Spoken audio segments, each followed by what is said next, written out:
Liderazgo femenino es la capacidad de conectar lo femenino con la expresión del talento a nivel profesional. ¿Qué significa esto? Que lo femenino tiene que saber identificar cuáles son sus motivaciones, dónde quiere estar a nivel personal y profesional, cómo quiere vivir su vida, cuáles son los recursos que tiene, los recursos que todavía le faltan, cuáles son las competencias que tiene que expresar.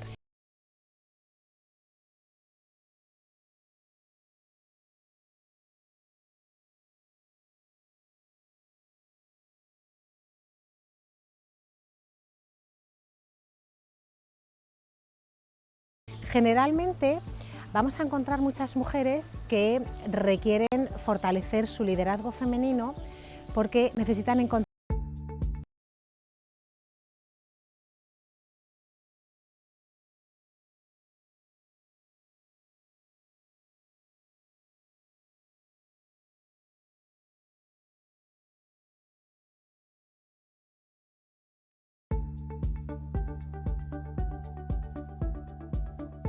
Liderazgo femenino es la capacidad de conectar lo femenino con la expresión del talento a nivel profesional.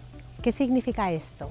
Que lo femenino tiene que saber identificar cuáles son sus motivaciones, dónde quiere estar a nivel personal y profesional, cómo quiere vivir su vida.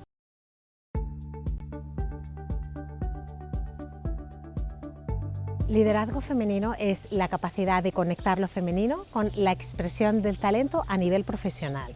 ¿Qué significa esto?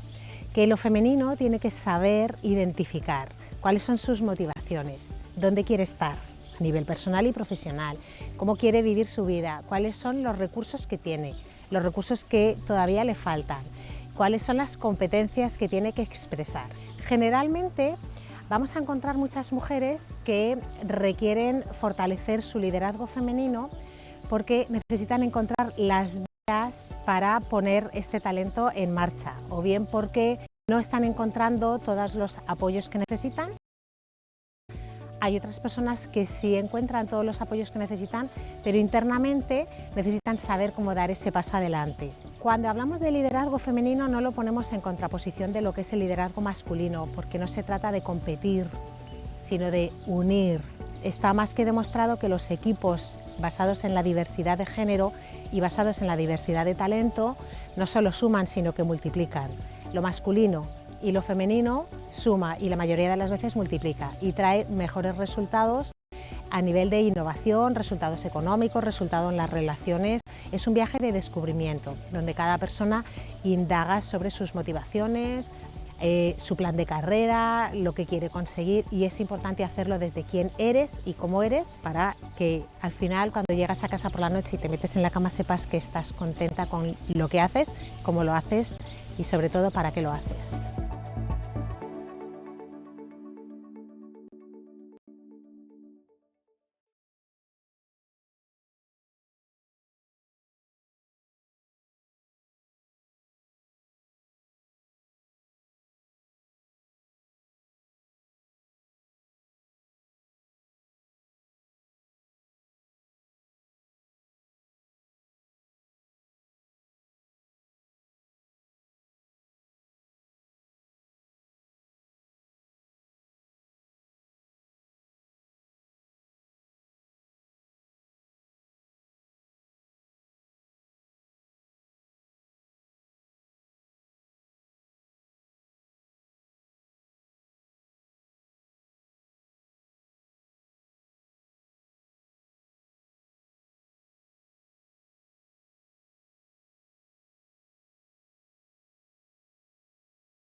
Cuanto más audaz pueda ser, mejor.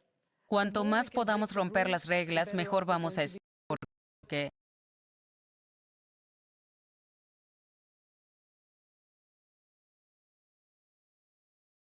el mundo está repleto de ideas. Y si no lo hacemos nosotros, lo hará.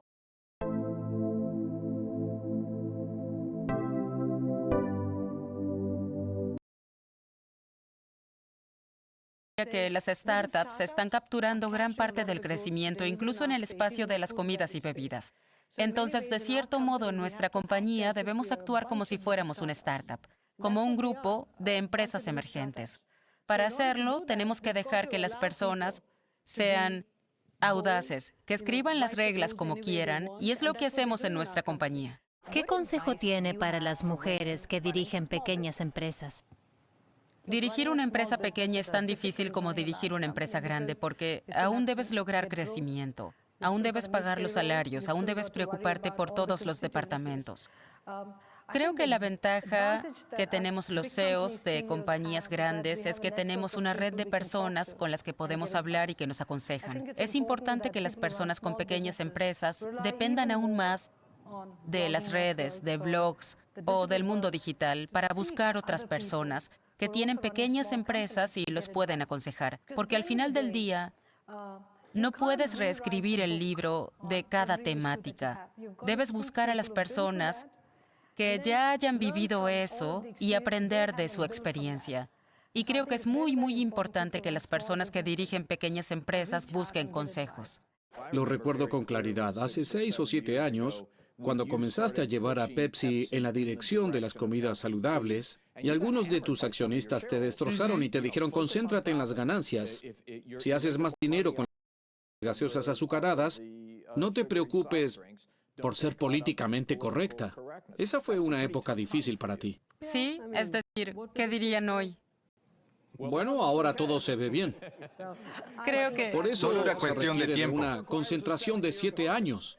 Y ellos Tienes lo razón. analizaban trimestre por Tienes trimestre. razón, Alan. Creo que cada problema que enfrentamos hoy es a largo plazo y requiere de soluciones sistemáticas. Cuando tenemos ciclos políticos que son a corto plazo e inversiones a corto plazo, la pregunta es, ¿quién lidiará con estos temas? Analizamos todo con un microscopio y debemos hacerlo con un microscopio y con un telescopio. Desde mi perspectiva, esa es la única estrategia que conocía y la única estrategia que conozco. Si a mi junta o a mis inversores no les gustara, no estaría sentada aquí contigo hoy. Pero yo sabía que era el único camino para la compañía porque veía la información de los consumidores, estaba viendo la información de la sociedad y me di cuenta de que nuestra estrategia para cambiar la cartera, concientizarnos más sobre el medio ambiente y crear un ambiente bueno para nuestros empleados era la única estrategia que crearía valor para nuestros accionistas a largo plazo. Déjame preguntarte esto. Antes de que falleciera, pasaste un tiempo con Steve Jobs Sí. y esperaba que pudieras compartir cómo fue esa conversación y el impacto que tuvo en cómo diriges la organización. Fue muy, muy amable en aceptar verme cuando me convertí en CEO. Yo no lo conocía, pero conocía a alguien que lo conocía y él dijo, ven a las oficinas de Apple y fui a verlo y dijo que me daría media hora y me dio un par de horas y me enseñó mucho en esas 2 horas. Primero hablamos de nuestro amor por el vegetarianismo, porque soy vegetariana, él era vegetariano, pero cuando pasamos los temas de presentación, me preguntó qué marca quería dejar en PepsiCo. Cosas como el diseño, transformar la cartera. Y esto es lo que me dijo, si el diseño es importante para ti, tienen que reportarte a ti, porque es una nueva capacidad que debes construir en la compañía. Si no demuestras el soporte de SEO para esa función, ni emprendas ese camino. Lo otro que me dijo, lo cual fue inusual para mí, porque no se correspondía con mi personalidad, fue, si tienes una opinión fuerte por algo y no te gusta lo que se está haciendo, haz un berrinche. Arroja cosas porque las personas deben saber lo que opinas. Y hablé con sus socios y me dijeron que si le mostraban una campaña o un diseño a Steve y no le gustaba, él arrojaba los papeles por la sala y los hacía trabajar toda la noche. Yo no llegué tan lejos, pero comienzo a usar ciertas palabras más libremente y estoy gritando un poco más. Cuando digo gritar me refiero a golpear la mesa y decir, esto está mal, hazlo otra vez. No era así antes, pero es efectivo porque muestra la pasión que tengo por lo que hago. La lección más grande que aprendí es que si solo dependes del ciclo de planificación estratégico tradicional o dependes de los reportes de consultoría estándares, de hecho perjudicas a tu compañía. Y nuestros CEOs y líderes deben ser estudiantes toda la vida. Y no solo estudiantes en el sentido de hacer cursos y leer libros. Tienes que aprender a leer entre líneas, recorrer el mercado, ver las tendencias del mercado, hacer las conexiones que no parecen obvias y comenzar a imaginar cómo será el futuro. Luego observa el comportamiento del consumidor. Te daré un ejemplo. Hace 10 años, o quizás 15, si venías a PepsiCo y veías las bebidas que servíamos en las mesas cuando teníamos reuniones, la mayoría de las personas consumía bebidas con azúcar. Pero hace 10 años la tendencia cambió, o quizás hace 20 años bebían con azúcar, hace 10 años se pasaron a las bebidas dietéticas. Hace 5 años beben más agua. El punto que quiero transmitir es que no necesitan contratar a un consultor para que les diga las tendencias. Solo deben mirar a su alrededor. ¿Recuerdan la cantidad de personas que bebían Pepsi regular versus la Pepsi dietética versus el agua mineral? Si todos beben agua o bebidas sin calorías, ¿por qué creemos que no somos representativos de los consumidores? A menudo creo que separamos al consumidor general del consumidor que llevamos adentro. Nosotros somos el consumidor. Y cuanto más nos reconciliemos con eso y digamos, también somos representantes del consumidor general, creo que nos irá mejor. Salimos y nuestros hijos juegan con otros niños.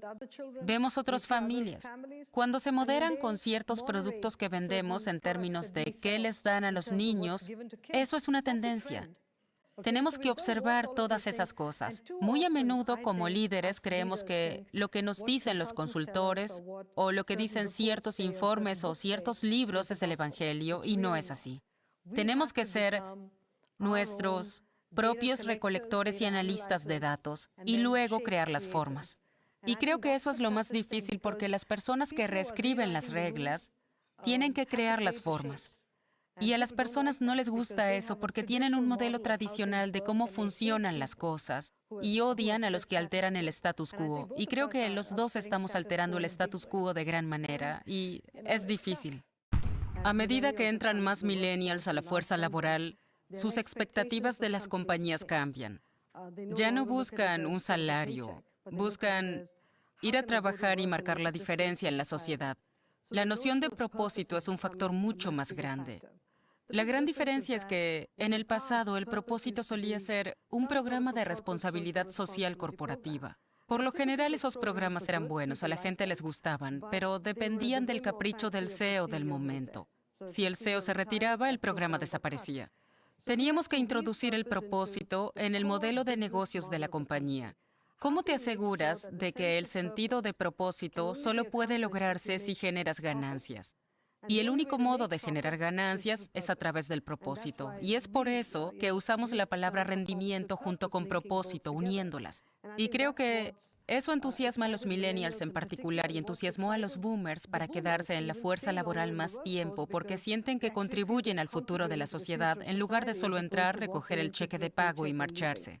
Bueno, mis hijas te dirán lo que siempre les dije yo y lo que siempre me dijeron ellas. Sigue tus sueños. Que sigan sus sueños. Recuerdo un incidente en particular. Mi hija Tara, que está aquí, se avergonzará por la historia. Ella fue al convento del Sagrado Corazón en Greenwich toda su vida. Empezó cuando tenía 3 años, se graduó hace unos meses. Y en el Sagrado Corazón, creo que el tercer miércoles de cada mes tienen un café con madres. Creo que es un complot contra las madres trabajadoras. Porque, ¿cómo puedo ir a tomar un café a las 9 de la mañana de un miércoles? No podía ir. Y Tara me decía, mamá, no fuiste al café con madres. Las primeras veces sentí mucha culpa. La tercera vez pensé, espera, tengo que pensar en un mecanismo para lidiar con esto. La otra vez que dijo, mamá, no fuiste al café, le dije, sí, pero esta no fue, aquella no fue, X, Y, Z no fue. Era mi modo de decir, no soy una madre tan mala, ellas tampoco aparecieron. Lo cual era cierto, muchas de ellas no iban. Muy bien, las delataste. No, Estuvo era un bien. mecanismo de afrontamiento. Todos debemos hallar el nuestro. Cuando regresó a casa esa tarde, le dije, Tara, repites que no voy al café de la escuela. ¿Quieres que renuncie a mi trabajo y me quede en casa? Le hice esa pregunta. Y creí que diría, sí, gran idea, hazlo. Ella me miró y dijo, mamá, ¿estás loca? Trabajaste mucho para llegar aquí. Sigue tus sueños, mamá, yo estaré bien. Tenía 12 años. Eso me dijo. Nunca olvidé esa respuesta. Nunca olvidé esa respuesta porque mis 2 hijas me dijeron, mamá, sigue tus sueños. Viniste a Estados Unidos sin nada. $50 en el bolsillo. Trabajé como recepcionista en Yale de medianoche a las 5 a.m. porque pagaban $3.85 por hora en lugar de $3.35 por hora, que era el salario mínimo. Quería ganar 50 centavos más por hora, porque si no tenía eso, no podía comprar los alimentos del mes. Hice eso para pagarme la universidad y les conté esas historias. Ven todo eso y dicen, mamá, has hecho mucho para llegar aquí, sigue tus sueños. Y yo siempre les digo, sigan sus sueños. Pero hablando relativamente, sí, lo tengo todo. Hablando relativamente, tengo mucha suerte de tener un esposo maravilloso, 2 hijas grandiosas, una familia muy unida y un trabajo asombroso con un equipo increíble. Pero para llegar aquí y permanecer, debí hacer muchas concesiones, muchos sacrificios. Debajo de la superficie, muchos daños colaterales. Pero creo que de algún modo he tenido la fuerza de superar todo. ¿Puedes tenerlo todo? Esa es la gran pregunta en esta definición. Creo que si tienes el sistema de respaldo correcto, si tienes un esposo comprensivo, si quieres estar casada, y si estás dispuesta a sacrificar todo lo que debas sacrificar, puedes tenerlo todo. Pero mientras haces todo eso, habrá sufrimiento, habrá dolor, habrá daños colaterales debajo de la superficie. Tienes que vivir con eso. Hagas lo que hagas, métete de lleno, dedícale tu cabeza, tu corazón y tus manos. Yo no considero mi trabajo un trabajo, lo veo como una vocación, una pasión. Y no me importan las horas, no me importan las dificultades, porque para mí todo es una alegría. Hagas lo que hagas, míralo como una vocación, una pasión, no como un trabajo, no como algo temporal. Creo que el CEO de la actualidad no solo debe tener liderazgo y coeficiente intelectual, tiene que tener una dosis saludable de coeficiente emocional. Porque los millennials, los jóvenes de hoy, quieren trabajar para una compañía que se preocupe por ellos. Quieren sentirse conectados con la compañía y creo que es muy importante humanizar al CEO. El CEO no puede ser un imperialista allí sentado, sino un CEO humano. Tenemos que quitar las barreras entre el CEO y los empleados. Y eso requiere de una nueva habilidad. No quiero decir que sea yo, pero creo que a muchas CEO mujeres les va bien en este ambiente porque, por naturaleza, nos humanizamos mucho más por cómo fuimos criadas. Me encantaría saber, Indra, qué habilidades o experiencias sugeriría como esenciales para el futuro. Oh, gran pregunta. Siempre hablé de mi modelo de las 5C y permíteme mencionarlo otra vez. La primera es competencia. Creo que cualquiera que quiera ser un líder debe tener una habilidad especial, que todos digan, X, Y, Z es la persona ideal para esa habilidad. Porque a menos que realmente seas reconocido por algo, y no en general, no resaltarás de la manada. Pero para ser competente en algo, tienes que ser un estudiante eterno porque debes refinar tu conocimiento de ese tema constantemente para estar siempre adelante del resto y al tanto de todo lo que sucede en ese campo. Lo segundo que diría es coraje y confianza, es un par.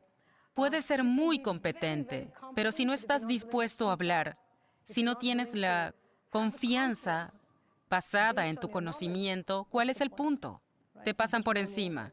El coraje y la confianza son muy importantes. Lo tercero son las habilidades de comunicación. No se puede sobreinvertir en habilidades de comunicación escrita y oral, porque como líder constantemente debes movilizar a las tropas. Les diré que cuando llegué a Estados Unidos, solía debatir y participaba en equipos de debate. Solía hablar muy rápido. Porque culturalmente crecí en un ambiente en el cual la gente hablaba muy rápido. Por suerte, Yale tenía un requerimiento que a menos que aprobaras el curso de comunicación, no podías pasar del primero al segundo año de la escuela de negocios. Reprobé la primera vez que tomé el curso de comunicación. En el verano lo volví a hacer. Y fue lo mejor que me pasó porque aprendí a sincronizar mi cerebro con lo que salía de mi boca y comencé a ir más lento con lo que decía. Una gran diferencia. Los aliento a todos a invertir en habilidades de comunicación, increíblemente importante. La cuarta habilidad diría que es la consistencia. Es importante que los líderes sean consistentes. Pueden cambiar de parecer, pero cambiar de parecer con un marco consistente, porque si no son consistentes, las personas siempre dudarán de lo que hacen. Sean consistentes. Y la última habilidad es su brújula. La integridad es crítica en este trabajo. Puedes ser competente, puedes ser valiente, tener confianza, ser un gran comunicador, ser consistente, pero si no tienes integridad, esa brújula no apuntará al norte.